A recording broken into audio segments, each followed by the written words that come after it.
সুপ্রিয় শিক্ষার্থীরা, আশা করছি তোমরা সবাই ভালো আছো। তোমরা ইতিমধ্যে জানতে পেরেছো শিক্ষা উপদেষ্টা ওয়াহিদ উদ্দিন মাহমুদ বলেছেন আজ নবম শ্রেণী থেকে আবারও বিষয়ভিত্তিক অর্থাৎ মানবিক বিজ্ঞান এবং বাণিজ্য বিভাগ আলাদা থাকবে।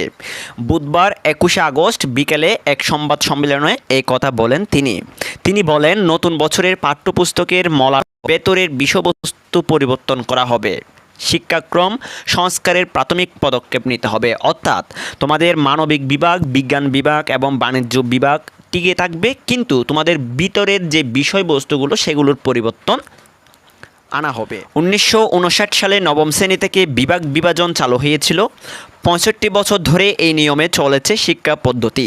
স্বাধীন বাংলাদেশ প্রতিষ্ঠার পর দফায় দফায় শিক্ষাক্রম পরিবর্তন হলেও এই প্রথা কখনো ভাঙা হয়নি। অবশেষে চলতি বছর তা পরিবর্তন করা হয়। 65 বছর পর চলতি শিক্ষাবর্ষে নবম শ্রেণীর শিক্ষার্থীদের সবাই একই বিষয় পড়ছে।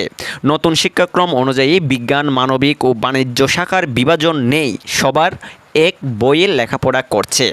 নতুন শিক্ষাক্রম চালুর পর পক্ষে বিপক্ষে মত দেন অনেকে বিভাগ বিভাজনের বিপক্ষে মত দিলেও আবার কেউ একমুখী পদ্ধতিকে ভালো বলেছেন। এবার বই চাপাতেও কোনো ধরনের দুর্নীতি হবে না বলে জানিয়েছেন শিক্ষা ও পরিকল্পনা উপদেষ্টা। তিনি বলেন, ইতিমধ্যে যেসব বই ছাপার দরপত্র আহ্বান করা হয়েছিল তা বাতিল করার নির্দেশ দেওয়া হয়েছে। এবার বই ছাপার মান ও কাগজের মান ভালো হবে, কারণ এবার দুর্নীতি হবে না। ওয়াহিদ উদ্দিন মাহমুদ আরও বলেন, নতুন বছরের পাঠ্যপুস্তকের মলাটসহ ভেতরের বিষয়বস্তু পরিবর্তন করা হবে। শিক্ষাক্রম সংস্কারের প্রাথমিক পদক্ষেপ নিতে হবে। যতটুকু সময় পাওয়া যায় আমরা এই শিক্ষাক্রম সংস্কারের পদক্ষেপ নেব।